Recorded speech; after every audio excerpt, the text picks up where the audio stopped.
Assalamualaikum warahmatullahi wabarakatuh. Anak-anak sekalian, kelas 11 IPA. Hari ini kita masuk di pembelajaran bab terakhir tentang sistem koloid.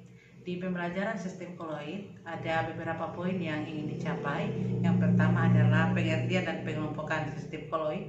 Yang kedua adalah sifat-sifat koloid. Yang ketiga adalah sekarang kita masuk di poin pertama tentang pengertian koloid. Pengertian koloid adalah fase peralihan dari campuran homogen menjadi campuran heterogen. Campuran homogen itu artinya campuran yang tidak bisa terpisahkan antara zat terlarut dengan pelarutnya. Sedangkan campuran heterogen itu adalah campuran yang bisa terpisah antara pelarut dengan zat terlarutnya. Sebelum kita masuk lebih lanjut tentang pembahasan koloid, kita harus tahu yang mana yang larutan, yang mana koloid, dan mana suspensi. Di pembelajaran kelas 1 sudah ada tentang larutan, sudah ada tentang suspensi. Ini di tabel ibu sudah ada pembeda dan ciri-cirinya ini.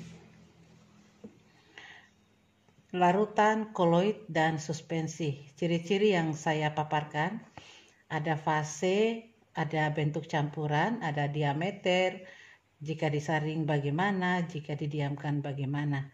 Kita lihat masing-masing porsi. Pada fase, di larutan itu satu fase, di koloid 2 fase, di suspensi 2 fase. Bentuk campuran di larutan homogen, koloid antara homogen dan heterogen, di suspensi heterogen. Diameter untuk larutan lebih kecil dari 1 nanometer, untuk koloid 1 nanometer sampai dengan 100 nanometer, di suspensi lebih besar dari 100 nanometer. Jika disaring, pada larutan tidak dapat disaring, di koloid tidak dapat disaring dengan penyaring biasa, tapi kalau dengan penyaring ultra bisa disaring. Di suspensi dapat disaring. Jika didiamkan untuk larutan tidak terpisah, di koloid juga demikian tidak terpisah, sedangkan di suspensi terpisah. Nah, saya masing-masing di larutan, koloid, dan suspensi saya akan memberikan contoh masing-masing. Untuk porsi larutan, misalkan kita larutkan gula dalam air, setelah kita aduk dan diamkan, kita tidak bisa membedakan mana gulanya dan mana lagi airnya. Sudah menyatu antara air dengan gula, berarti tidak ada pemisah. Berarti itu adalah larutannya homogen. Sedangkan untuk porsi suspensi, saya ambil dulu porsi suspensi. Saya ambilkan contoh itu adalah campuran pasir dengan air. Setelah kita aduk-aduk, kita diamkan, maka masih ada pemisah di mana airnya, di mana pasirnya. Berarti dia campurannya heterogen. Untuk porsi koloid, itu porsi koloid saya ambil contohnya adalah salah satunya itu agar-agar. Agar-agar kita aduk, kita diamkan dan kita panaskan, maka antara pelarut dengan pelarut sebagai pelarutnya agar-agar dan pelarutnya adalah air, seakan-akan tidak ada pemisah.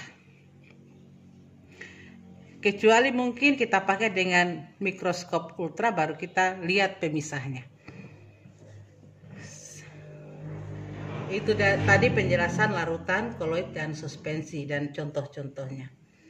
Sekarang koloid, di koloid, kalau di larutan itu kita kenal terlarut dan pelarut.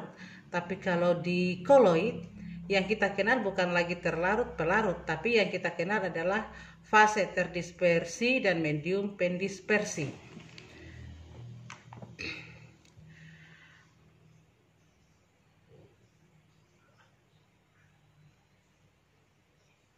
Larutan koloid terdiri dari partikel kecil dari suatu zat yang disebut fase terdispersi. Untuk fase yang lainnya disebut dengan medium pendispersi. Zat yang terdispersi akan berubah fase jika dicampurkan dengan zat lain yang fasenya berbeda, sedangkan fase medium pendispersi itu tidak berubah. Baik, kita akan masuk lagi ke poin yang kedua, pengelompokan koloid. Pengelompokan koloid berdasarkan fase terdispersi dan medium pendispersinya. Ini dibedakan dari jenis-jenis koloid. Ada koloid ini di tabel yang Ibu bikin. Jenis-jenis koloid ada jenis aerosol cair, aerosol padat, buih, emulsi, sol cair, busa padat, gel, sol padat.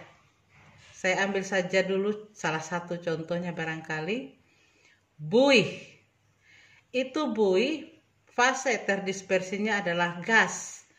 Dia masuk dalam medium pendispersi cair. Yang terjadi adalah sabun. Salah satu contohnya dalam kehidupan sehari-hari, sabun. Ini lagi. Di salah satu lagi jenis, di gel. Di gel itu fase terdispersinya adalah cair, medium pendispersinya adalah padat. Salah satu contohnya adalah jelly atau keju.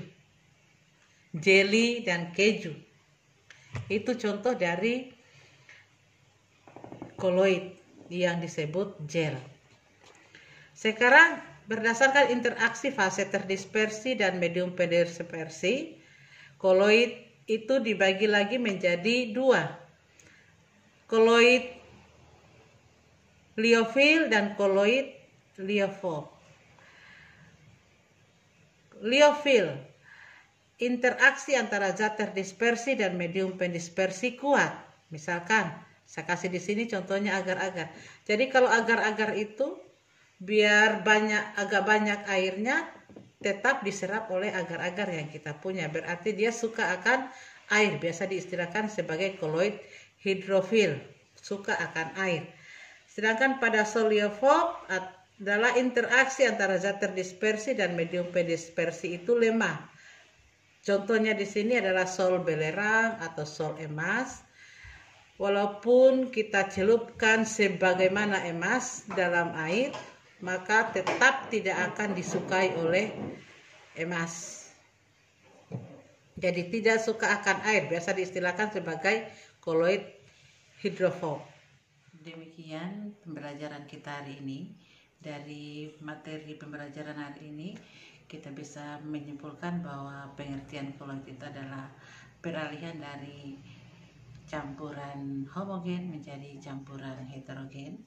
Terus kita juga bisa tahu bagaimana itu pembeda antara larutan, koloid, dan suspensi.